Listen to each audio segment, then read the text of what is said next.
اگر کوئی مسجد بنانے کی خواہش رکھتا ہو تو کس کے حوالے کرے؟ آج کل فرقہ واریت کی نہیں، کسی کے حوالے نہ کرے، وہ متولی خود بن جائے.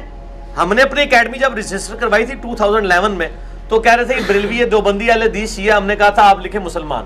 انہوں نے کہا یہ تو کوئی ہوتی نہیں ہے. اس سے آپ اندازہ لگائیں کہ پاکستان میں مسلمان کتنے ناپید ہیں. ظاہر ہے وہ ان کا نہیں کسی نام پہ کراؤ، پھر ضد کرتے رہے الٹیمیٹلی وہی مانے. ہماری اکیڈمی مسلمانوں اور مسلمان اس پہ ہوئی ہوئی ہے. تو پنڈی میں کئی مسجد ہیں. گلزار قائد میں ایک ڈاکٹر سرار صاحب کی بہت بڑی مسجد ہے، اس کے بعد لکھا ہوا ہے کہ یہ اس مسجد میں حرمین شریفین کی طرح تمام مکاتب فکر کے لوگوں کو اپنے طریقے کے مطابق نماز پڑھنے کی اجازت ہے. امام جو وہاں پہ رکھا ہے وہ رفع الیدین نہیں کرتا، لیکن آمین اتنی اونچی ہوتی ہے اس مسجد میں، سینکڑوں نمازی ہوتے ہیں، درجنوں نہیں سینکڑوں، کہ لگتا ہے اہل حدیث کی مسجد ہے، سارے لوگ پڑھ رہے ہوتے ہیں. دوسری کیا آپ 10ویں جماعت بھی کرائیں کوئی نہیں آپ کو روکتا.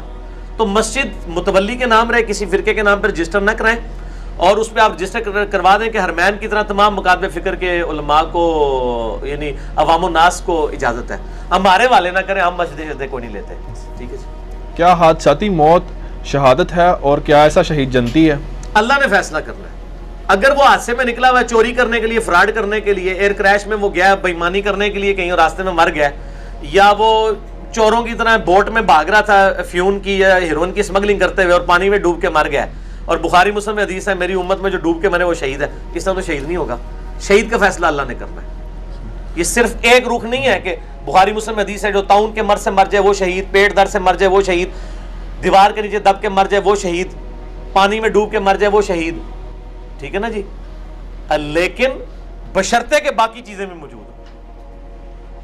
اور آپ کے پاکستان میں تو ایک شرط اور بھی چاہیے کہ وہ آپ کے فرقے کا ہو تو شہید ہے، دوسرا مر گیا تو رام موت مر گیا. ظاہر ہے وہ تو یہی کہیں گے.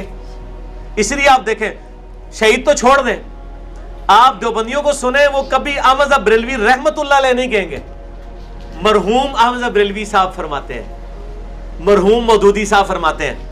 اپنے علماء کے نام لیں گے تو کہیں گے اشرف علی تھانوی رحمہ اللہ. بریلویوں کو آپ کتابیں پڑھ کے دیکھیں، ان کے علماء کو سنیں، کبھی نہیں کہیں گے اشرف علی تھانوی رحمہ اللہ، لکھیں گے شیخ اشرف علی تھانوی مرحوم لکھتے ہیں. تو یہ تو اپنے علماء کو نہیں مانتے. حالانکہ ان کو نہیں پتا مرحوم کا مطلب ہی یہی ہے رحم کیا گیا. رحمت اللہ علیہ اللہ نے پتا تانوں تے عربی آندی سی، خدا دا نا ہے، تانوں تے پتا ہونا چاہیے سی کہ رحمت اللہ علیہ تو بھی اگلی ڈگری ہے مرحوم. ٹھیک ہے نا جی. تو وہ ہمارے کہنے سے کوئی نہ رحمت اللہ علیہ بنتا ہے لعنت اللہ علیہ کوئی بنتا ہے، یہ اللہ نے فیصلہ کرنا ہے. ٹھیک ہے. علی میں صبح شام اس لیے میں دیکھیں میں سب کو صاحب کہتا ہوں، میں رحمت اللہ علیہ لگانے والا جھگڑا ہی نہیں کرتا. فلاں صاحب لکھتے ہیں.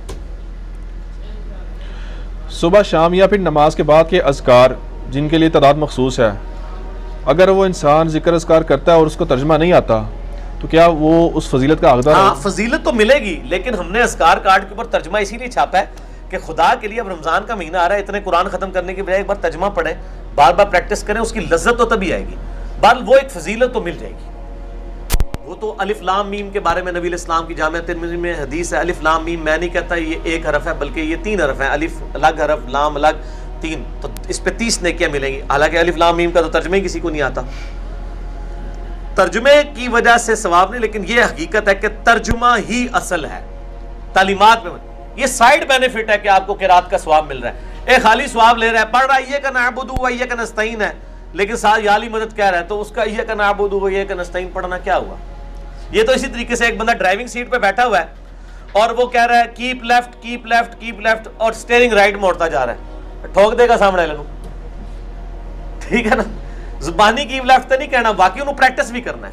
ٹھیک ہو گیا. رمضان آ رہا ہے، اس حوالے سے تھوڑا سا ایک میسیج دے دیں عوام الناس کو کہ قرآن ختم کرنے کے چکر میں نا وہ لگے ہوتے ہیں زیادہ سے زیادہ، تو اس کو سمجھ کے پڑھنا زیادہ ضروری ہے. زیادہ ضروری ہے، سمجھ کے پڑھنا ہی ضروری ہے. یہی کام کریں. اس طرح مہربانی کریں کہ روزانہ کا ایک پارہ قاری صاحب تلاوت کرتے ہیں نا قیام اللیل میں، آپ جناب مغرب سے عشاء ایک پارہ اردو ترجمہ پڑھ دیں. ٹھیک ہے جی. ایک پارہ نہیں پڑھ سکتے، ایک سورت ہی پڑھ لیں. ضروری نہیں کہ پورا قرآن ہی آپ نے کور کرنا ہے رمضان میں.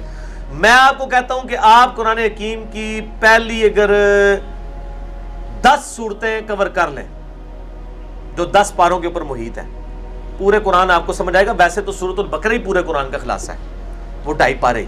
کچھ تے کرو اللہ دے بندو.